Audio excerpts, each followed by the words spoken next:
Imagine moving your cursor along rural backroads in Google Street View, advancing stretch by stretch as if you were actually there, scouting lesser-known destinations for a different kind of vacation. You're not looking for capitals or tourist-packed cities, but something quieter, more remote. That's how you arrive in Estonia, a small country in northeastern Europe, known for its vast forests, silent lakes, and villages where life seems to move at an unhurried pace. Prices are reasonable, the landscape feels pristine, and the overall atmosphere suggests order and calm. As you continue down a secondary road lined with tall trees and open fields, a sign appears on the side of the road. It doesn't look any different from any other rural traffic sign: light background, dark lettering, simple metal frame, but one word stands out immediately. The language isn't familiar, so you copy the text and run it through a translator. The result is unexpected. Caution, zone of paranormal activity. There are no embellishments, no exclamation points or strange symbols, just a direct warning, phrased with the same restraint, used to indicate falling rocks or animal crossings. That single sentence completely alters your perception of the place. What only seconds ago seemed like the perfect region to disconnect from the world suddenly takes on a different dimension. The sign is located in Jelgava County in eastern Estonia, a predominantly rural region far from Tallinn, the capital. The setting is classic Baltic countryside, narrow asphalt roads cutting through stretches of mixed forest, small wooden houses spaced far apart, scattered farms, and lagoons shrouded in mist at certain times of the year. At the heart of this pastoral landscape lies a small locality that, according to official records, has been classified by state authorities as a risk zone associated with paranormal activity. This is not an informal label coined by locals or tourism agencies hoping to attract the curious. The designation appears in regional administrative documents and has been the subject of internal debate for years. The word risk is not used symbolically here, nor does it merely refer to folklore or stories passed down through oral tradition. 1983. Police in Jelgava County receive a call from a deeply frightened woman. She is elderly, around 70 years old, and lives in a wooden house built decades earlier, set in a remote area surrounded by trees, with only a handful of neighboring homes nearby. She is extremely distressed because for 3 consecutive nights, she has heard footsteps in the attic. These are not isolated noises or the occasional creaks typical of an aging structure. She describes a distinct measured movement as if someone were walking from one end to the other, sometimes stopping directly above her bedroom. It takes the police 2 days to reach her residence. They suggest that, given her age, she may be mistaking ordinary sounds, wood expanding in the cold night air or wind rattling the roof tiles, for something else. When they finally arrive, they do so without special urgency, treating it more like a routine visit. Once inside, however, they realize the woman does not live alone. Her sister resides there as well, along with her daughter and grandchildren. 3 generations share the household, making it less likely that the experience is the result of a single person's imagination. The officers speak separately with each family member. All of them report hearing the same things, not just footsteps, but unusually loud creaking, far more intense than what would normally be expected in an old house. On several occasions, they say they have heard what sounds like a metal can being slowly dragged across the attic floor, as if someone were pushing it deliberately and without haste. The sound, they explain, begins in one spot and ends in another, following a coherent path rather than occurring at random. The officers climb up to inspect the attic. They find layers of dust, old boxes, unused tools, and miscellaneous items stored away for years. There are no signs of forced entry, no broken windows, no clear indication that anyone has been living there, nor do they find any metal container in motion. They check the exterior perimeter, examine the entry points, and inspect the condition of the roof. Nothing suggests the presence of an intruder. The police naturally dismiss the situation. They log the visit as a complaint with no evidence of a crime and leave. Despite the authorities' dismissal, the family continues to hear the noises for weeks. Some nights they are more intense, other times they are briefer, but just as distinct. The footsteps repeat, the metallic dragging returns. Sharp, sudden knocks seem to originate from a specific point in the attic. Each time someone immediately goes up to investigate, the sounds stop. No one is ever found inside the house. 2 years pass before, in 1985, a friend of the family decides to take matters into his own hands. By then, the problem no longer seems limited to attic noises alone. More determined and less willing to accept simple explanations, he spends several nights in the house to witness the events firsthand. On a night of heavy rain, with water pounding the roof and wind shaking the trees, they manage to capture the sounds on a home recording device. On the tape, the footsteps are clearly audible, along with the metallic dragging and a series of sharp knocks that do not match the rhythm of the rain or the normal vibrations of the structure. That recording still exists.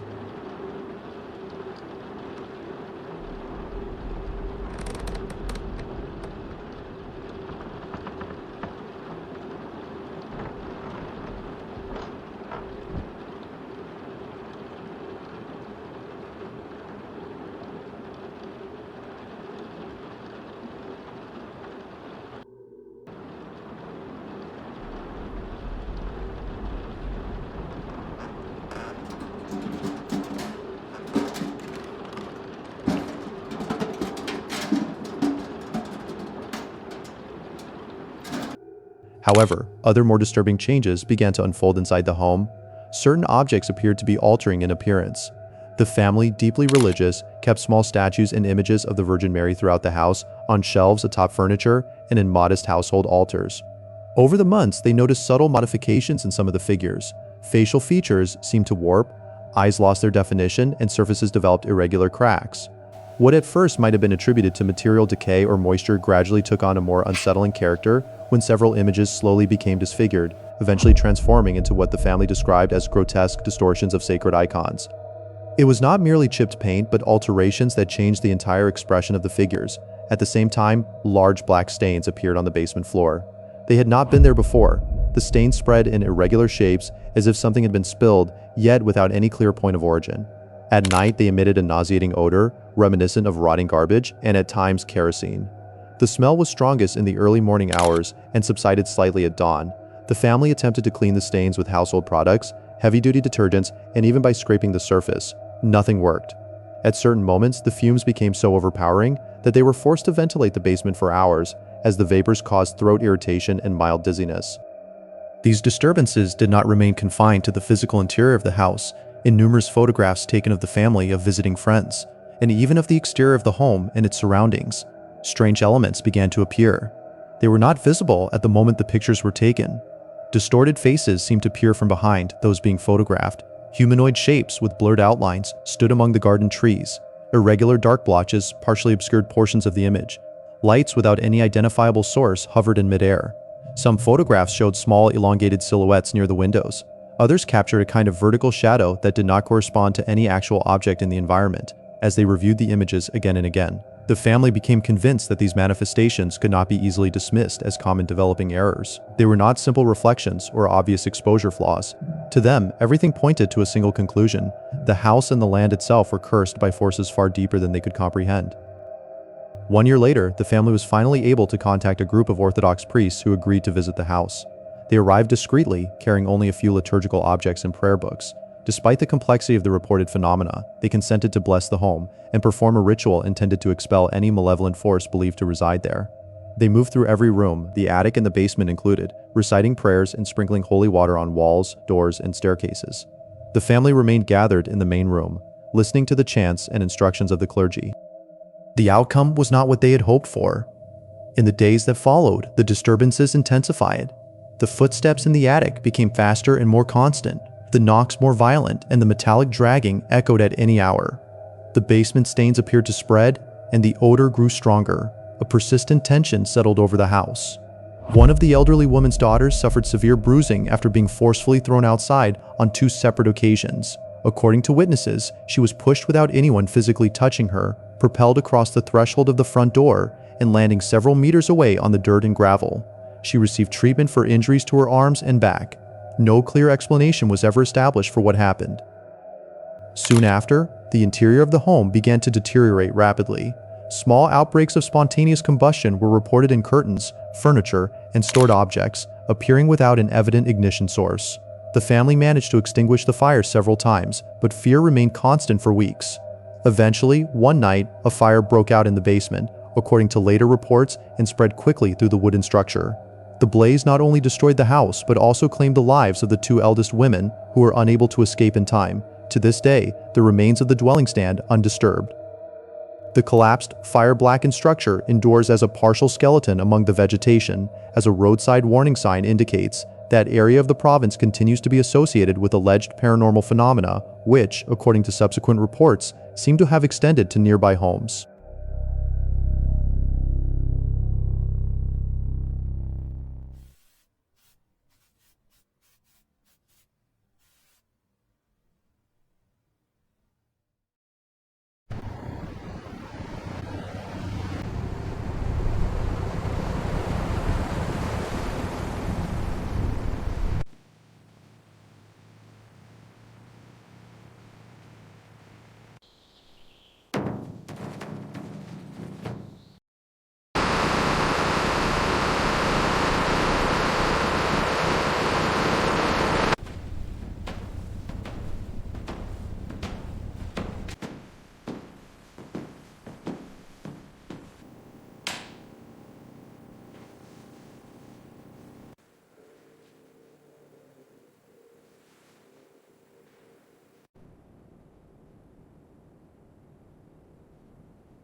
Several years after the fire that destroyed the Coppell family home, the charred remains were still there, standing, or more accurately, collapsed exactly as they had been left that night. The property sat in the heart of Jogava province, surrounded by open fields and small villages edging the forest. For years, hardly anyone spoke about what had happened there in the 1980s. The story simply didn't circulate, at least not beyond the tight circle of those who had lived through it. That changed in 1995, not because of any official investigation, but because of something far more ordinary. The curiosity of a group of teenagers who decided to go take a look for themselves. There were several of them, all adolescents who had heard about the abandoned house. When they arrived, the first thing that hit them was the smell. Despite the years that had passed, the charred wood, collapsed walls, and debris scattered across the property still gave off a strong, unmistakable scent of burning, as if the fire had happened only days before. What unsettled them most, however, wasn't the Coppell house itself, but what they noticed when they looked around. The family's home was not the only one in ruins. Nearby, several other houses in the village were in the same condition or worse, something that until then had never been officially linked to the original fire. Some had roofs completely caved in, others were reduced to a single standing wall. On several of these properties, the ground itself seemed to be giving way, split open into large irregular pits. From several feet below, a faint but steady orange glow could be seen. If you crouched down close enough, you could clearly feel the heat rising from the cracks. It was as though just beneath the village, a vein of still burning material continued to smolder underground. Driven by a mix of nerves and teenage curiosity, they began exploring the interiors of the ruined houses more carefully. The structures creaked with every step, and wind slipped through the half-charred beams, stirring up dust and ash. Without really thinking through the risks, they started pulling aside blackened boards and shifting debris, convinced they might uncover some historical remnant, or at least something to back up the stories they had heard. What they found was nothing like what they expected. Amid the scorched wood, they made out shapes that were completely burned over. At first glance, they looked like twisted logs. But when they aimed their flashlights more directly, they noticed faintly human contours. They weren't clearly defined bodies, just irregular masses, as though something had been subjected to extreme heat and yet had not fully disintegrated. What disturbed them most was the impression of movement, a subtle, rhythmic contraction beneath the charred surface, like a barely perceptible pulse. The turning point came when a few of the boys, trying to figure out what they were looking at, reached out and touched one of the forms. The contact lasted only a moment, but it was enough. The surface was neither cold nor completely solid. It yielded slightly under their fingers and radiated an unusual warmth. Almost immediately, they noticed dark blotches spreading from the exposed skin up along their forearms. The burning sensation intensified quickly, forcing them to flee the site in panic. Within hours, the black marks developed into extensive lesions, resembling severe chemical burns. They were rushed to a hospital where doctors initially diagnosed significant skin damage, but the symptoms didn't stop there. As days passed, physicians observed that the affected areas were not progressing like typical burns. The dark pigmentation spread unpredictably, and some of the patients began showing neurological symptoms, involuntary tremors, numbness, and episodes of disorientation. More exhaustive studies uncovered something even more unsettling. Microscopic testing revealed atypical structures within the nervous tissue, as though an unknown substance were slowly moving along the nerve fibers. It did not behave like any recognized bacterium or virus. Preliminary reports described an agent capable of integrating into living tissue and altering its microscopic organization, disrupting the transmission of electrical impulses.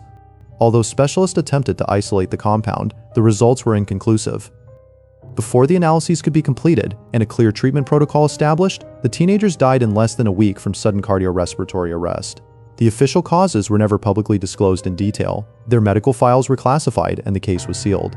Shortly afterward, the National Hospital in Tallinn, Estonia's capital, was subjected to an extraordinary intervention by national military forces. Witnesses reported the presence of foreign personnel and the immediate removal of the bodies under strict biosecurity measures. Rumors circulated that international agencies had moved quickly to secure the biological material before rival powers could access it, though none of this was ever officially confirmed. The situation took on a broader dimension in 2001, when new reports began circulating that revisited a series of incidents recorded during the 1990s in Russian border cities, all linked to what had become known as the Koppel family case.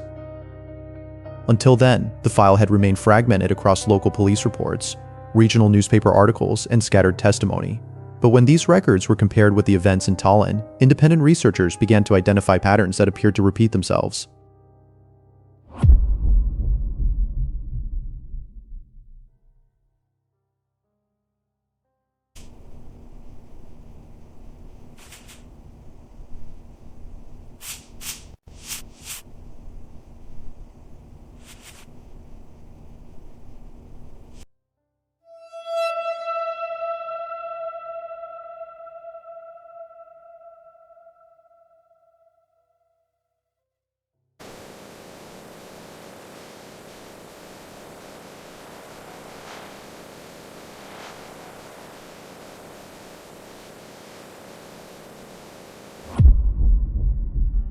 One of the most peculiar aspects of the Coppell case had been the alleged corruption of religious figures. Beginning in the mid-1990s, small border communities started reporting unexplained alterations in devotional paintings, and more frequently in sculptures. These were not simple acts of vandalism. The objects appeared modified in ways that defied conventional damage. Faces distorted with displaced features, surfaces that seemed to have reconfigured without cracking, and anatomical details that gave the impression of having been altered from within the material itself. Between 1995 and 2001, reports of these discoveries surfaced intermittently but steadily increased. What puzzled observers most was that some statues didn't just show signs of deformation. They seemed to appear without any prior record of being installed. Residents claimed they had never seen certain sculptures in parks or public squares until, seemingly overnight, they were simply there. Similar accounts emerged from side streets and even private yards in both Russian border cities and eastern regions of Estonia. In most cases, authorities attributed the incidents to unauthorized art installations or elaborate pranks, though no responsible individuals were ever formally identified.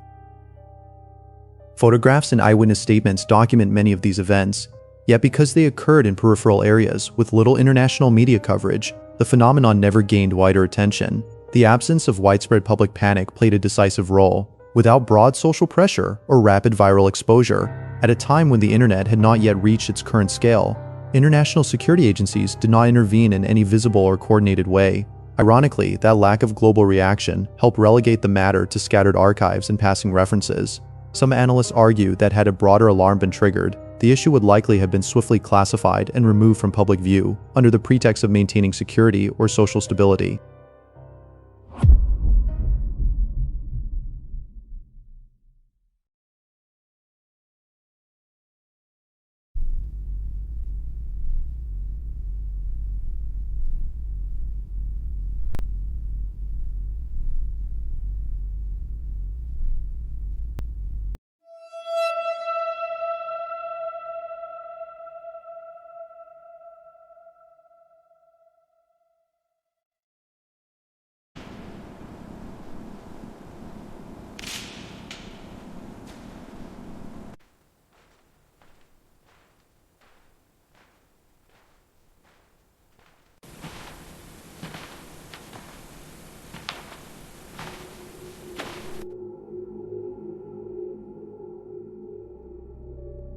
When the event that destroyed the Koppel family home occurred in the rural outskirts of Jelgava County, Estonia, local authorities were confronted with a scene that, even within the already strange history of the case, was difficult to explain. The house had been reduced to rubble in a matter of hours, and the few neighbors living nearby reported hearing intense noises during the previous night, a mixture of deep creaking beneath the ground, sharp impacts, and what some described as prolonged vibrations that seemed to travel through the soil itself.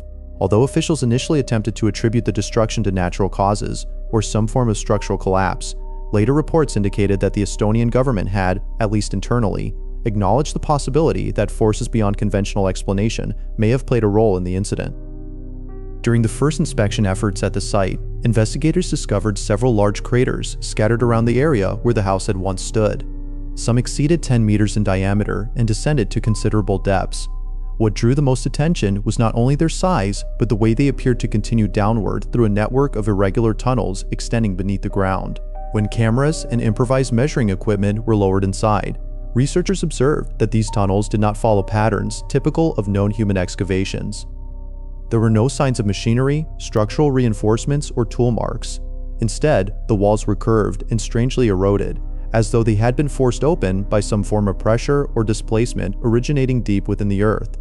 Over time, several independent researchers began to notice that the deliberate omission of the tunnel issue was particularly strange, especially considering that the discovery of an unknown underground network beneath the site already associated with anomalous phenomena should have attracted far greater attention.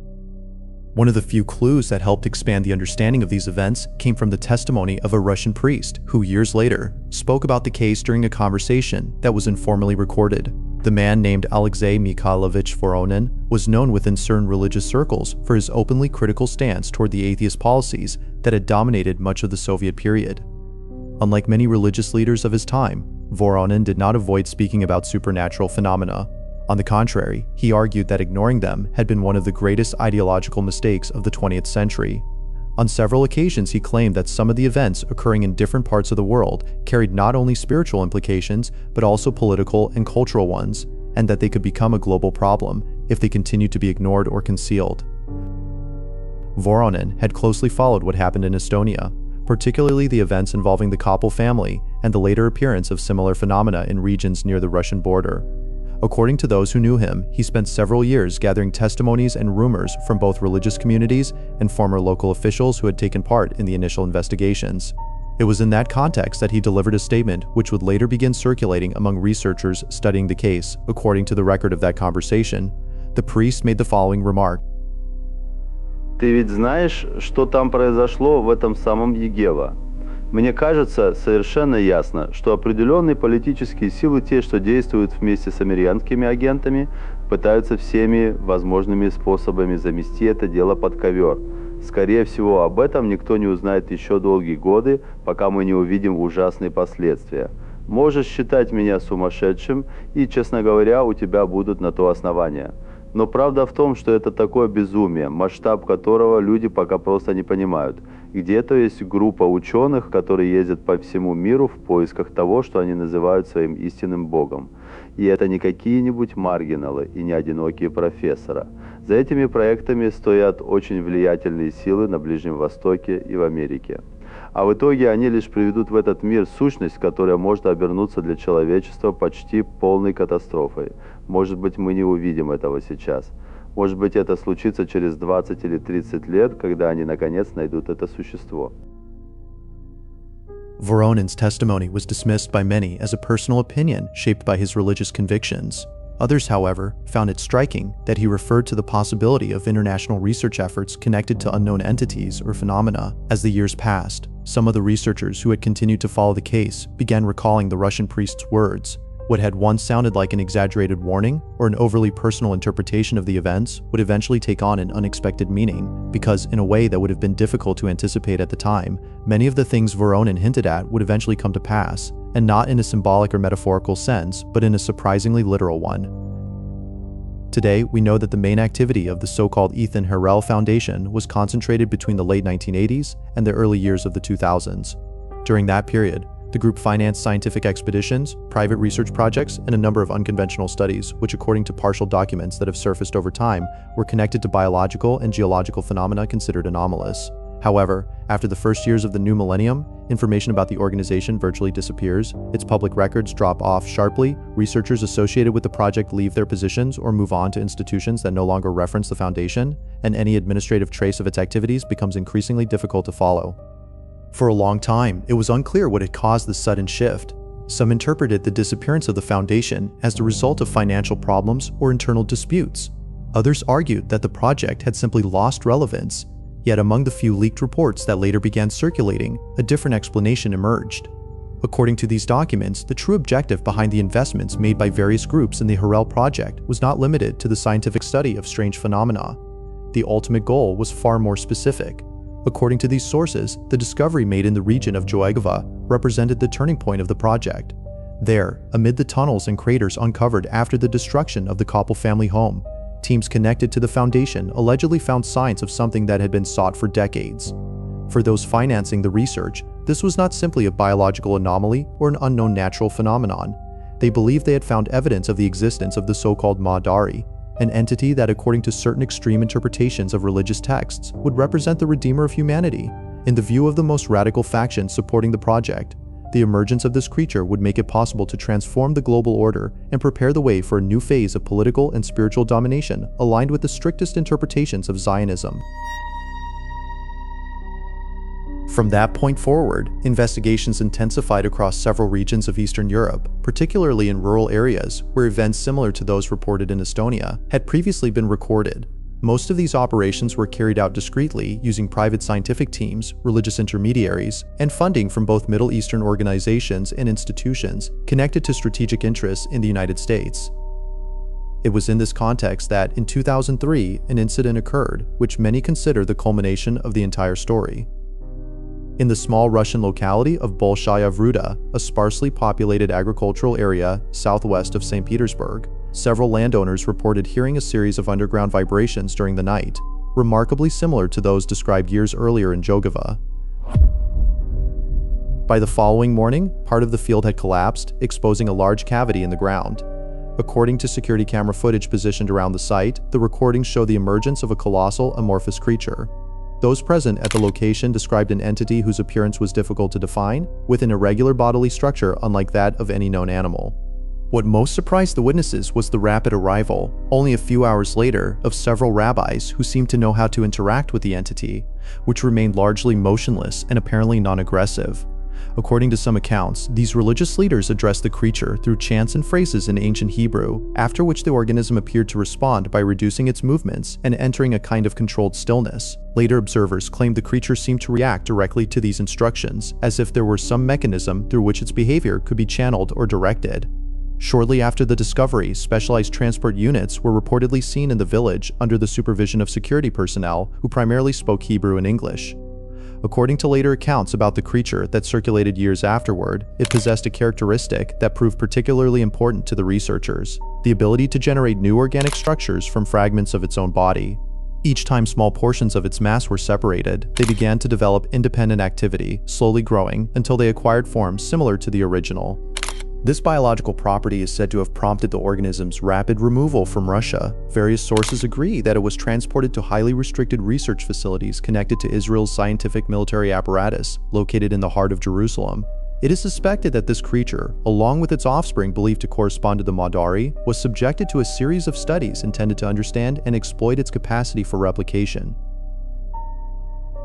From that point on, the visible activity of the well-known Harel Foundation, discussed at length on this channel in previous videos, declined almost completely. Many of its research programs were cancelled, and its agents, who had often caused diplomatic friction in various countries, ceased operating in several regions of interest. For those who had been closely following the foundation, the shift was unmistakable. The focus had narrowed to a single objective: the study of the Madari.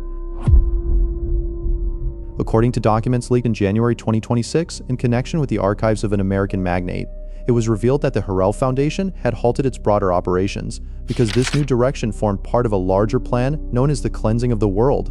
According to those interpretations, the plan involved using the Madari and its numerous replicas to trigger a radical transformation of the global order, and it would be precisely this process, according to various theories that began circulating among geopolitical analysts, conspiracy researchers, and online observers, that the deployment of this creature could become the true catalyst for a third world war, potentially surpassing even the threat of nuclear conflict.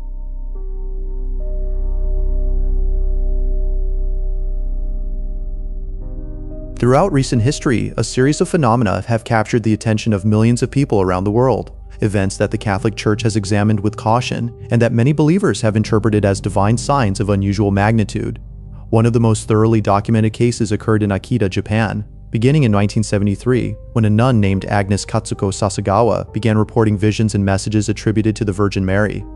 The wooden statue located in the convent chapel was said to have begun bleeding from the hands, sweating, and on several occasions was seen weeping by dozens of witnesses, including visitors and members of the clergy. Forensic analyses conducted on the fluids confirmed that they were human blood and sweat. Yet no satisfactory technical explanation for the phenomenon was ever found. The Holy See took years to issue a formal judgment, but in 1984 the local bishop recognized the events as worthy of belief. The words Sasagawa said she had received spoke of coming punishments, of a humanity in danger, and of an urgent need for conversion. The case was officially closed, but it left a profound mark on the Japanese Catholic community and generated a global interest that persisted for decades. A few years later, between 1981 and 1989, in the hills of Kibeho, a small town in southern Rwanda, a group of teenage students at a Catholic school began reporting apparitions of a woman who identified herself as the Mother of the Word. Among the visionaries was a young girl named Alphonsine Mumareka, who was the first to speak publicly about her visions in November 1981. What followed was a series of collective ecstatic states lasting for hours, witnessed by crowds who traveled from various parts of the continent. Some of the visions described by the youths included images of extreme violence, rivers of blood and piles of corpses, which years later, after the 1994 genocide, were retrospectively interpreted as a warning that no one had taken seriously enough. The Catholic Church officially recognized the apparitions of Kibeho in 2001, making it the only Marian apparition site formally approved on the African continent. The third case, and perhaps the most spectacular in terms of mass audience, took place in the district of Zaytun in Cairo, Egypt, beginning in 1968. One night in April of that year, workers from a nearby transportation company reported seeing a luminous figure above the domes of the Coptic Church of the Virgin Mary. What followed over the months and years afterward became one of the most widely witnessed Marian apparition phenomena ever recorded. Thousands of people, including President Gamal Abdel Nasser, claim to have seen the figure. Photographers and cameramen captured images of lights and silhouettes above the building, which circulated through media outlets around the world. The apparition delivered no spoken messages and had no designated human intermediary. It simply manifested visually for minutes or sometimes hours before crowds that could reach tens of thousands gathered in the street. The Coptic Church recognized the phenomenon almost immediately. Egyptian authorities never found an official explanation. The appearances continued intermittently for years. These three cases, along with others scattered across different regions and decades, are precisely the kind of events that members of the Harel Foundation have identified as part of a deliberate pattern. According to the prophetic interpretation upheld by this organization, none of these phenomena were spontaneous or without purpose. Each of them forms part of a long-term strategy designed to keep Western societies in a state of constant religious alertness. Their attention fixed on the supernatural, on the very real possibility that something or someone may be operating beyond the limits of the known world. It is not a conspiracy in the conventional sense of the word. Rather, it is something the Foundation describes as a mechanism of gradual conditioning, a cultural and unconscious preparation that has been unfolding for generations, and that serves a specific objective, that when the Madari finally arrives, the West will not reject it, but will receive it as what? According to these beliefs, it truly is. Within that context, the manifestations that occurred in the Coppel family home take on a different weight than they would if examined in isolation. For the Harel Foundation, they are part of the same sequence, another link in a chain that has been forming for decades, and whose ultimate destination is the arrival of an entity that does not fit comfortably into any of the religious categories with which the West is familiar. The Madari is not a divinity in the sense that Christianity or Islam use the term. It is not a personal being that listens to prayers, judges souls, or intervenes in human history according to its will. It is something far more difficult to define, an entity that functions as an intermediary between the world as we perceive it and whatever exists beyond any conceptual framework available to us, something for which human language simply lacks the necessary tools. It cannot be described with precision because describing it would require reducing it to categories that are foreign to its nature, even if to human eyes it might appear to possess a concrete form. What the Madari does possess, according to the prophecy, is an identifiable function within the history of the species. For millennia, it is said to have operated as a kind of regulator, a force that at certain critical moments intervened to restrain the most destructive impulses of human civilization. Not in spectacular or obvious ways, but through subtle mechanisms, the unexpected collapse of an overly ambitious technological project, the disintegration of an alliance that had seemed firmly established, the sudden emergence of unforeseen variables at moments when humanity was on the verge of crossing certain thresholds. The prophecy interprets several historical episodes through this lens, including the abrupt abandonment of certain research lines during the 20th century, and a number of technical failures that at the time defied any reasonable explanation. The central premise is that the Madari does not act out of abstract benevolence or any sentimental attachment to the human species. It acts because the extinction of humanity would disrupt something within the broader system of which it is a part. It is a functional guardian, not an emotional one, and for centuries that role was enough to maintain a certain degree of order. What changed, according to the Harel Foundation and the sectors of the Israeli state that share this view, was the development of modern nuclear arsenals and the proliferation of technologies of mass destruction that can no longer be contained through the subtle mechanisms the Madari historically employed. The scale of the danger surpassed the limits of discrete intervention. Faced with that scenario, the decision that the Foundation claims to have made, working in coordination with what they describe as the deep Israeli state, was to deliberately lift the restrictions that had kept the Madari contained, to allow it to act without the limits that had governed it until now. The logic behind this decision is brutal in its simplicity. If the threat can no longer be neutralized with surgical precision, the alternative is to permit a larger-scale intervention that will return humanity to a state of vulnerability so profound that reaching the current level of destructive capability will become impossible, at least for a very long time. In the terms used by the Foundation, this would imply devastation on a scale comparable to a mass extinction. Not the end of the species, but the end of civilization as it exists today.